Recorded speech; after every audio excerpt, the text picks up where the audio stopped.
Hello, I'm the Nostalgia Critic guy, remember it so you don't have to. Every once in a while, a film comes along that challenges the way we look at cinema, life, and reality itself. A film that dares to take risks, be different, and not succumb to the rules and boundaries that Hollywood has set up for them. This, my friends, is one of those movies. I am, of course, talking about the indescribable genius of Surf Ninjas. Now, many of you may look at this film and say, hey, this is the worst piece of shit I've ever paid money to see. But that's because you are not seeing the true symbolic meaning behind what looks like a gigantic load of elephant dung. For if we look at Surf Ninjas with open eyes and critical analysis, we may see something deeper than even the filmmakers could have possibly imagined. Let's take a look. First of all, I should point out that this came out 1 year after Three Ninjas, which came out 1 year after the Teenage Mutant Ninja Turtles films, which is quite daring because many people can mistake this for an even worse ripoff of the Ninja Turtle franchise. But no, this is an original construct of unbelievable power, casting nothing short but the best of Hollywood's acting talent, including famed dramatic actor Leslie Nielsen, whose film work is still considered to be at the height of cinematic excellence. And who can forget that legendary screen presence Ernie Reyes Jr., whose incredible performances as Manito in The Rundown and Cemetery Warrior No. 2 in Indiana Jones and the Kingdom of the Crystal Skull still brings chills to the movie-going public. And of course one of the gems of American cinema, who is said to be the Marlon Brando of his generation, the master himself, Rob Schneider. For indeed, how can anyone not swoon when he delivers such brilliant lines as, "She's afraid to show it.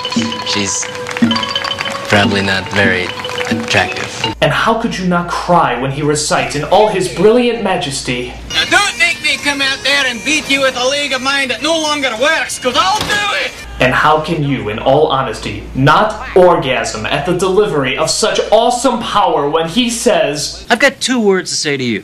David Carradine and Kung Fu." Our hearts are with you, perceptive angel. So at the beginning of this epic masterpiece, we find 2 brothers named Johnny and Adam. They are quote-unquote surfer dudes who hang out with their best friend Iggy. They take surfing so seriously that they even treat their car as a surfboard, rowing their way to school, not caring how nobody has their hand on the steering wheel, putting dozens of lives at risk.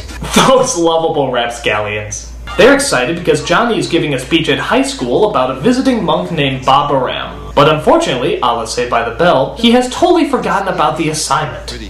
I've got nothing. Already the film has sucked you in with its gut-wrenching suspense. How will Johnny get out of the speech if he has nothing prepared? Perhaps a last-minute scribbling of notes, or a totally improvised speech, or Ba-ba-ba-ba-ba-ba-rum.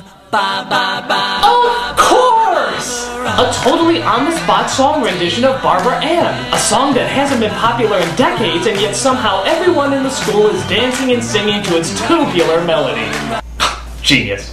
But little do they know that ninjas are looking to kill the 2 boys as they dress in the same color camouflage as the Street Fighter movie. This scene right here is obviously referencing Francis Ford Coppola's Apocalypse Now, because as we all know, they are both on the exact same emotional wavelength.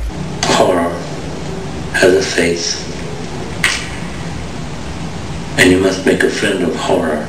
What's tall, dark, wears a patch, and always seems to be on my butt? It's almost as if Ford Coppola directed both movies. But luckily, there's a one-eyed Asian Charlie Chaplin to the rescue. His name is Zach, and he tells the 2 brothers that they are actually princes of a far-off land called Patusan? Portisan? You mean those toilets at construction sites? Ew. This may seem like a lame joke, but it's not. It's genius. So Zach tells the brothers about the island of Patusan. Was the most peaceful place on earth. And one day the people gathered to celebrate the birth of Crown Prince Adam and his brother, Crown Prince Yanni. Colonel Chi, a foreign mercenary, devastated our country. Notice the low-angle shot here. That is to indicate that Leslie Nielsen is the bad guy. I'm often reminded of the low-angle shots in Citizen Kane, the greatest movie of all time. Don't worry about me! I'm Charles Foster Kane! We just want to drive, but the man won't let us. Can you see the emotional similarities to these magnum opuses? I challenge you to say no! Also notice Leslie Nielsen's look of absolute evil when he approaches young Zach. That still haunts my nightmares. So Nielsen gets knocked over and gets half of his face squashed by an elephant. It may seem like he's standing in that spot on purpose or even getting under the elephant for no apparent reason, but my thought is that's much like Wotan and the shattering of his spear. He knows his destiny, and instead of running away from it, he embraces his doom in a collaboration of zoom shots and what seems like lazy editing. Genius! So thus, Nielsen has to wear a plastic mask on half of his face, no doubt symbolizing the duality of his character. In any other film, this would look positively retarded. But because it's in this film, it works. Meanwhile, we see that little Adam has the whimsical power to see images of the future. And what device does he use to harness his visions? Not fumes from the cracks of the earth like the Oracle, not an enchanted fountain like the Mirror of Galadriel, but rather a Sega Game Gear that shows Adam exactly what's going to happen in a matter of seconds. It's like the legends of Greek mythology live again! Also notice the use of Playboy magazines here, even though this is so obviously a children's film. Always pushing the envelope, this movie, challenging us with the threat of sexual arousal. So Zach takes Johnny, Adam, and of course adorable Iggy, to the center headquarters of all the Padusan people, a Chinese restaurant. The best Patusani food in LA. There, Johnny's introduced to his future wife, who is arranged to marry him. Proof that people don't need to have relationships or similar interests. As long as they are both attractive, true love will shine through. But the ninjas arrive, and so, Johnny must discover his true ability as a ninja warrior, not through years of physical training, not through the hardships of mental wisdom, but through magic. Notice the use of Beethoven's Ode to Joy, no doubt exactly the subject matter he had in mind when he wrote this epic piece. Note also that the ninjas, rather than get up and fight some more, roll out of the way as if to say, I had my chance, and now I must let others take my place. These guys are going where no other film dares! After a local cop gets thrown into the mix, our heroes set ashore to the island of Padusan. Here, we hear more of the characters' wonderful dialogue as they quote such timeless phrases that will no doubt never age. Wasn't it styling? Fully. Mono surf! Let's shred! Waves are pumping! Psych. No worries, bro. Ain't it bitchin'? One, two, dudes! How could they have predicted that phrases like psych and pumpin' would still be words used even to this day? I'll tell you how. Genius! So while on the island, they come across even more nasty ninjas, who hold our heroes hostage. But wait a minute, little Adam has an idea. Ah yes, running over the ninjas with their jeep. Notice how the ninjas at no point ever use their guns to stop the oncoming threat, even though they have plenty of time to do so. How fascinating. So they take the jeep while fighting off the other soldiers with the ninjas' most ancient weapon of battle, dynamite. Haha! That'll show those who value human life as a treasured gift. As if this film hasn't taken enough risks already, they actually dare to make a brave anti-smoking statement in the middle of a chase scene, no less. Cigarettes. Yeah. I know I should quit. Maybe you should get the patch.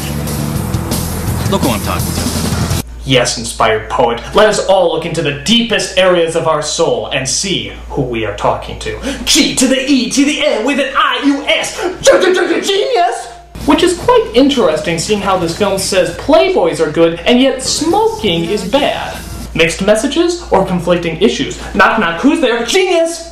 After the chase scene, Zach gives them all sacred headbands made out of tie-dye shirts and sends what's left of their bodacious army to the villain's evil fortress. Not since the ending of Stanley Kubrick's Paths of Glory has a collection of warriors and fighters seemed so powerful and so moving, I dare you not to shed a tear while watching this awesome display. The only problem is, the villain's fortress is surrounded by another large stretch of water. How can our heroes possibly cross? Of course! Turn the trees into surfboards! Absolutely brilliant. Even though these people have never surfed a day in their lives, Johnny, their fearless teacher, instructs them well. Remember, bend your knees, use your arms. And that's all you need! Bend your knees and swing your arms, surfing in 2 seconds! Suck it, Scorsese! But as if that wasn't enough, this film is also brave enough to confront racial sensibilities as well. Brothers don't surf. Let's get back to the hood. Won't none of the homies talk to me again. Yes! Brothers don't surf! Bringing into the light a stereotype I didn't even know existed! 911 emergency, what seems to be the problem? Yes, I seem to be having an overwhelming amount of genius! So our heroes infiltrate the heavily guarded fortress armed not with swords, not with guns, but with giant yellow flags. That should throw off the militarily armed goons. They are so terrified at the poetry of the moment that they don't even have time to use their guns and instead just fling themselves at the invading troops. Now I know what a lot of you are thinking. How could they possibly have those flags when they so obviously didn't bring them over on their surfboards? Well, I'll tell you how.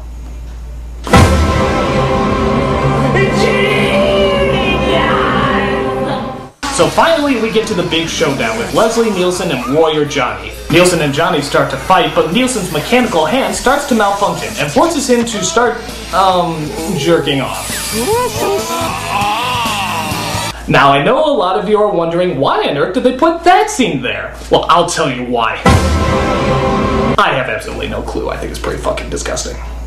So Johnny defeats the evil villain, brings order to Pakistan, and makes a breathtaking speech that even Barack Obama would cry at. Because I was born into royalty, I'm no different from you. Put my face on a stamp, 50-cent piece, and let's call it a day. And what epic masterpiece wouldn't be complete without another rendition of Ba Ba Baran, as Ba Baran himself sings the song while wearing a beautiful necklace of yak testicles. So that's Surf Ninjas, one of the greatest movies, greatest things of all time. How can a movie be so great, so wonderful, and so unbelievably groundbreaking? Because there's no movie like Surf Ninjas. There's no movie like Surf Ninjas. There's no movie like Surf Ninjas. There's no movie like Surf Ninjas. There's no movie like Surf Ninjas. Nostalgia Critic. There's no film like Surf Ninjas. Nostalgia Critic. There's no film like Surf. Wake up! Oh, Margot, Rob, Mike, what happened to me? You got shot in the head pretty good there, Nostalgia Critic. But how? How did it happen? Oh, that was me. I shot you in the head. Sorry. I'm the Nostalgia Critic. I remember it, so you don't. Sorry, my bad. Oh, I had the most horrible dream. And you were there. And you. And you. Really? No. I dreamt I was watching a horrible, horrible movie. And I liked it. What was it? Surf Ninjas. And how was it? It was the most god-awful piece of retro shit that I ever had to sit through in my entire... Okay, calm down. Oh, but I'm me again. This is my room, and you're all here in glorious brown and white. And I'm never, ever gonna like anything, ever again. Somewhere over the rainbow, way up high, there's a land that I heard of once in a lullaby. But wait a minute. If I got shot in the head, then how did I survive? Optimus Prime? Remember, I died for your sins. You know, I really should have put him in the top 11 sass nostalgic moments. Yeah. That was stupid.